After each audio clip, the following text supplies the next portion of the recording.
दोस्तों माजिद गुरा YouTube channel में खुश आमदीद। दोस्तों इस हमारे पास दो चार्जर हैं हमारे हाथ के अंदर, जैसा कि आप देख रहे हो। एक सैमसंग का बिल्कुल ओरिजिनल चार्जर है और दूसरा डुप्लीकेट 2 नंबर चार्जर है। तो दोस्तों ज़ाहरी तौर पर आप देख रहे हो कि दोनों बिल्कुल एक जैसे ही हैं। दोनों के ऊपर सेम प्रिंटिंग ब्रांडिंग सब कुछ एक तरह के किया है। जैसा कि यहाँ पर ये निशान है, इसके ये है, इसके ये है, इसके ये है, सेम उन्होंने निशान लगाए हुए हैं। अगर आप देखें तो इनके अंदर ज़रा सा भी फ़र्क उन्होंने नहीं रखा हुआ। ये मैंने एक सफ़ेद और एक काला इसलिए इंतखाब किया ताकि आपको दोनों को में फ़र्क जान सकें आप, वरना दोनों सफ़ेद के अंदर और दोनों काले के अंदर भी दस्तियाब है। यहाँ पर आप देखें तो इस तरफ से भी बिल्कुल सेम उनके जो देखिए यहाँ पर निशान है वही इसके निशान है, जो जितने फासले पर कुछ है दूसरा दोनों का भी बिल्कुल उन्होंने कोई फ़र्क रखा नहीं। लेकिन इनके अंदर ज़मीन आसमान का फ़र्क है। मैं आपको फ़र्क समझाने की कोशिश करता हूँ, उम्मीद है आप इस फ़र्क को आसानी से समझेंगे। तो दोस्तों इनके अंदर इतना ज़्यादा फ़र्क है कि अंधा बंदा भी इन दोनों के अंदर फ़र्क को कर सकता है। पहले नंबर पर आप यूँ समझिए, पहला जो मेन फ़र्क आप महसूस करेंगे उसके अंदर कि अगर आप एक डुप्लीकेट चार्जर के ऊपर यहाँ पर हाथ फेरते हो तो आपको किसी तरह की कोई लिखाई जो इसके ऊपर हुई तो हुई है, आप देख रहे हैं हुई पड़ी है, ये हाथों से महसूस नहीं होती। जबकि अगर ये जो ओरिजिनल चार्जर है इसके ऊपर आप देख रहे हैं कि जो लिखाई की गई, जो सैमसंग लिखा गया है, अगर इसके ऊपर आप हाथ फेरो तो सब कुछ महसूस हो रहा है। मेरे हाथ के नीचे इसकी एक एक चीज़, एक एक लिखाई सैमसंग हर चीज़ महसूस हो रही है। इसके ऊपर जो इंक है वहाँ पर मुझे कुछ महसूस नहीं होता। तो सबसे पहली बात यह है कि यहाँ पर आप हाथ फेरोगे तो ये लिखाई आपको महसूस हो जाएगी। उसके बाद अगली तरफ आइए तो दोस्तों दूसरा वाज़ेह फ़र्क इसके अंदर यहाँ पर है कि फ़ास्ट चार्जिंग लिखा तो हुआ है, बट अगर आप देखें तो यहाँ पर जो है सिर्फ ऊपर इसके लिखाई की गई है इंक से। तो जबकि यहाँ पर अगर आप देखें तो इसकी बॉडी के अंदर पंच किया गया है। ये देखें फ़ास्ट चार्जिंग इसकी बॉडी के अंदर पंच किया, ये देखिए महसूस भी हो रहा है। ये वाज़े तौर पर देख रहे हैं कि प्लास्टिक के अंदर जो है लिखा गया, जबकि यहाँ पर वैसे ही लिखा गया। इसके बाद दोस्तों तीसरा जो मेन फ़र्क आप देखेंगे वो यहाँ पर अगर आप देखें इसकी जो सैमसंग ब्रांडिंग की गई है तो इसकी ब्रांडिंग से वाज़े तौर पर पता चल रहा है कि सैमसंग का ओरिजिनल चार्जर है। जबकि अगर आप इसकी ब्रांडिंग देखें तो इसकी ब्रांडिंग के अंदर कुछ फ़र्क है। तो दोस्तों ये जो 3 फ़र्क मैंने बताया ये तो वो हैं कि जो हम आँखों से महसूस कर सकते हैं। इसके अलावा जो इनकी कारकर्दगी के अंदर फ़र्क है वो तो ज़मीन आसमान का है। मैं आपको इसके 2 टेस्ट सिर्फ करके दिखाता हूँ। मैं डुप्लीकेट जो चार्जर है सैमसंग का इसको लगाता हूँ चार्जिंग के ऊपर, और मेरे साथ यहाँ पर USB टेस्टर है, मैं ये लगाकर तो देखिए 5.15 वोल्ट दे रहा है, यानी कि 5 वोल्ट से कुछ ऊपर करंट दे रहा है, 5.15।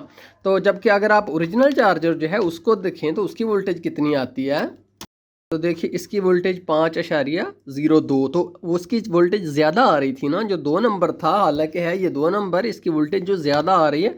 जो ओरिजिनल चार्जर है इसकी वोल्टेज एग्जैक्ट 5 वोल्ट ही आ रही है, 0.2, ये कोई फ़र्क नहीं होता, एग्जैक्ट 5 वोल्ट, ना कम ना ज़्यादा। तो ये आप पहला एक वाज़ेह फ़र्क इसकी कारकर्दगी में देख रहे हो। अब इससे बड़ा फ़र्क भी बताता हूँ आपको। तो यहाँ पर अगर आप वोल्टेज के ऊपर देखें तो 5.17 वोल्टेज आ रही है, 5.17, इसके अंदर तब्दीली आएगी। इस चीज़ पर गौर रखिएगा। जब मैं इसको, एक मोबाइल फ़ोन है मेरे पास छोटा सा, मैं इसको चार्जिंग के ऊपर लगाता हूँ तो क्या होता है, वोल्टेज ड्रॉप हो गई है। वोल्टेज चार्जिंग पे लगाने के बाद वोल्टेज ड्रॉप हो गई। क्यों ड्रॉप हुई? क्योंकि आगे से मोबाइल ने जब लोड डाला तो वोल्टेज जो है कुछ ड्रॉप हो गई। अगर जेन्युइन चार्जर हो तो क्या होता है, तो देखिए जब हमने जेन्युइन चार्जर लगाया तो 5.02 वोल्ट है, और चार्जिंग के ऊपर लगाते हैं तो क्या तब्दीली आती है, देखिए 5.02 है, क्या तब्दीली इसमें आती है, अरे वाह, वोल्टेज जो बढ़ गई, वोल्टेज जो है पहले से काफ़ी ज़्यादा बढ़ गई, 5.02 से 5.11 पर के ऊपर आ गई। तब ये बड़ी क्यों है? तो दोस्तों इसके अंदर जो है ऑटो स्टेबलाइज़र, इसके अंदर जो है ऑटो रेगुलेटर लगा हुआ है। जब आगे से लोड पड़ता है तो उसकी वोल्टेज जो है, ये आगे से रेगुलेटर जो इसके अंदर है वो वोल्टेज को कुछ और ज़्यादा इंक्रीज़ कर देता है ताकि आगे जो पोटेंशियल जो है वो सेम रहे, आगे करंट कम ना हो। जब मोबाइल फ़ोन का इसके ऊपर लोड डला तो इसके अंदर जो ऑटो स्टेबलाइज़र सिस्टम है उसने इसका करंट कुछ बढ़ा दिया। जब इससे ज़्यादा लोड पड़ेगा तो ये और ज़्यादा करंट बढ़ा देगा। ये करंट जो है इस तरह ही, मतलब ऑटो एक सिस्टम के तहत कंट्रोल हो रहा है। पीछे करंट को कंट्रोल करने के लिए कोई बैठा हुआ है, जबकि इसके अंदर पीछे करंट को कंट्रोल करने के लिए कोई नहीं। तो इसलिए जो जब इसके ऊपर लोड पड़ता है तो बढ़ने के बजाय इसका करंट जो कम हो जाता है, क्योंकि जब लोड पड़ना है तो ज़ाहिर करंट ने कम होना ही होना है।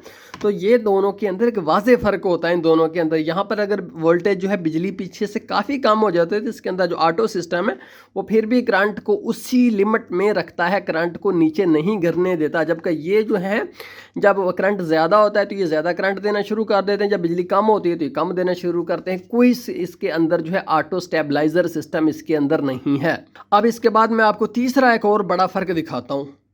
दोस्तों डुप्लीकेट चार्जर मैंने लगाया हुआ है। मैं यहाँ पर एक यूएसबी केबल लगा देता हूँ। तो देखिए ये इसके दोनों आगे से पॉइंट जो हैं ये तारे बाहर को ओपन है। तो देखिए जब मैं इन दोनों तारों को आपस में मिलाता हूँ तो मीटर को क्या होता है, बंद हो जाता है। फिर मीटर तारे मिलाता हूँ तो बंद हो जाता है। देखिए जितनी दफ़ा मैं जो है लगाता हूँ उतनी दफ़ा मीटर झटके खा रहा है। यानी कि जब मैं तारें आपस में मिलाता हूँ तो चूँकि इसका जो है सारे का सारा करंट जो इस तार के अंदर बहना शुरू हो जाता है, तो इसके मीटर इसलिए मीटर के ऑन होने के लिए कोई भी करंट नहीं बचता। तो इसके बरअक्स जो है जब मैं छोड़ता हूँ तो करंट ठीक हो जाता है। मतलब कि जितनी दफ़ा आप देख रहे हो मैं तारों को मिलाता हूँ उतने झटके ये खा रहा है। तो दोस्तों इससे क्या होगा कि जब हम करंट, अल्लाह ना करे, तारें आपस में शॉर्ट हो जाएँ तो इसके ऊपर बहुत ज़्यादा लोड पड़ता है, जिसकी वजह से ब्लास्ट भी हो सकता है, फट भी सकता है, नुकसान भी हो सकता है। क्योंकि तारें आपस में जुड़ती हैं तो ज़ाहिर है कि सारे का सारा लोड इसके ट्रांसफार्मर के ऊपर पड़ता है। तो देखिए जैनवन को मैंने लगाया। अब देखिए अब यहाँ पर मैं दोनों तारों को आपस में मिलाता हूँ।